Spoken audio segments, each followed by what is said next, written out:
Kasabay ng patuloy na pagiging moderno ng teknolohiya ngayon ay ang mabilis ding pagkalat ng balita, video at picture sa cellphone man o sa internet. Dahil dito, paparami ng paparami ang mga nagiging biktima ng pagkalat ng mga malalaswa at eskandalosong video o photo. Ang madalas na nagiging biktima nito, mga artista at kilalang personalidad sa lipunan. May katotohanan man o napatunayang peke at inedit lamang sa computer ang pagkalat ng mga malisyosong picture o video, siguradong nagiging laman ang usap-usapan ng buong sambayanan. March 17, Miyerkules, isa na namang kaso ng photo scandal ang pumutok. Sa front page ng pahayagang Pinoy Parazzi, bumalandra ang isang larawan ni Derek Ramsey at Angelica Panganiban kung saan ang kanang kamay ng young actress nakapasok sa loob ng board shorts ng boyfriend niyang si Derek. Ang larawang ito kaagad lumikha ng malakas na ingay sa apat na sulok ng showbiz at ang unang reaksyon ng ilan, gawa-gawa o edited lamang ang larawan. Hindi tokado? Baka ritokado yan, no? Kasi alam nga naman ko ako si Angelica, hindi lang papayag niyan, no? Kasi iba ang kulay. Kasi maliit itong kamay niya dito. Ang haba naman kung sakasakali ng kamay. Kaya naman agad kumausap ang tabag ng isang visual effects expert para ipasuri kung tunay o peke nga ang lumabas na larawan. So tingin ko kasi hindi naman siya pinotoshop.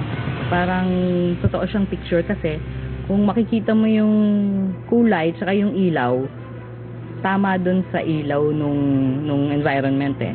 Ang pahayag na ito, mabilis na sinigundahan ng pamunuan ng pahayagang nag-expose ng photo. Alam ko na hindi fake ang picture, hindi yan altered, hindi yan na Photoshop. Marunong ako tumingin ng fake kasi yung titinik ng mga layout artists. We should know. At ang shocking twist sa eskandalong ito, si Derek, inaning sila nga ni Angelica ang nasa controversial photo. I'm not gonna deny it. I know we had a picture like that 2-3 years ago. I know that that picture was taken in Boracay. It's a group of friends na just having fun, clean fun. So, if you're gonna ask me, do you think it was a friend that sold the picture? Yeah, I don't think so. None of my friends would do that to us. Ang pinagmula ng pinag-uusapang larawan, ayaw pangalanan ng kampo ng Pinoy Parazzi. Bili ko ito December of last year. May tumawag sa amin na nagsabi na if you're interested to buy, andito yung photo. So tiningnan ko and ay nakita ko naman na interesting. Alam ko dito sa picture na ito, na i-offer na yan sa iba pa. Hindi nila binili. Ako bumili. Constitutionally guarded ako na hindi ko kailangan i-reveal kung kanino yung source. And ako din mismo, hindi ko rin i-reveal yan. Sa panibagong kontrobersiyang kinasasangkutan nilang dalawa, si Derek, ang kapakanan daw ng girlfriend ang inaalala sa ngayon. The only thing that got to my concern is, syempre kay Angel. She's a girl. Angel and I in our relationship, we're very happy. We're tao lang kami. And sometimes, especially with our job, we like to vent out. And we're there enjoying peace. You can't judge us by this picture. When we took that picture, the least thing I expected was for it to become a cover of a newspaper. Para naman sa ilang miyembro ng media, ang mga public figures tulad ng mga celebrities dapat mas maging maingat at responsable sa bawat ginagawa nila. Dapat maging aware sila sa mga ginagawa nila, whether nasa public or private place sila or kahit mismong simpleng gathering lang yan between friends. Kasi sa pagiging high-tech na mga gadgets ngayon, there are tendencies na makunan sila na hindi nila alam. Kung nasa private moment sila, hindi nila alam na may kumukuha na pala sa kanila, then ipiprint yun. So, yung privacy nila may invade talaga. Kaya dapat very, very careful sila. Kasi kung hindi, wala. Lalabas at lalabas ko anong mga tinatago nila.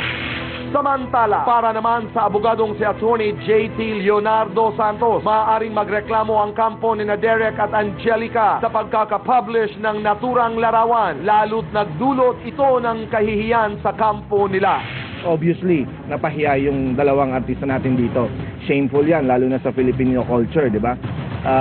In this situation, meron batas na nagsasabing you should not abuse your right. Although it is your right to publish whatever expression you have, whatever freedom of speech you have, you must exercise it in good faith. Obviously, you're not in good faith if you know na pag pinablish mo yan, makakasakit ka ng tao. That damage suit would be better since this is a company wherein they can collect a monetary reparation sa kanilang mga moral damages nila. Sa panig naman ni Derek, tila malawak at bukas ang kanyang pananaw dahil naniniwala siyang walang masamang intensyon ang nag-publish ng private photo nila ni Angelica. I still believe na there's no one out there that's ganun naman kasama na maninira or naninira. I mean, I'm doing my job, they're doing their job. This is something very interesting, you see it, so they put it out. That person's just doing his job and it's not, di naman nakakasakit sa ibang tao. You know, you just have to look at it in a funny way. You know, you can't take something like this seriously. But yung tag nga is, you know, mahigpit ang kapit ni Angela and Derek, meaning to say our relationship is still there. Pero ang eskandalong ito mukhang hindi pa dito magtatapos dahil ayon sa pamunuan ng Pinoy Parazzi, ilang kontrobersyal na larawan pa ang nasa kanilang kamay at maaari nila itong ilabas anumang oras na gustuhin nila. When the need arises, why not? Hindi ko sasayangin yung investment ko. Part siya ng isang series ng mga pictures.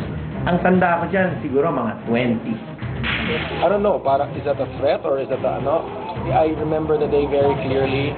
Wala namang kaming ginagawang masama ng araw na yun. So if they do have pictures more of that day, well, swerte sila.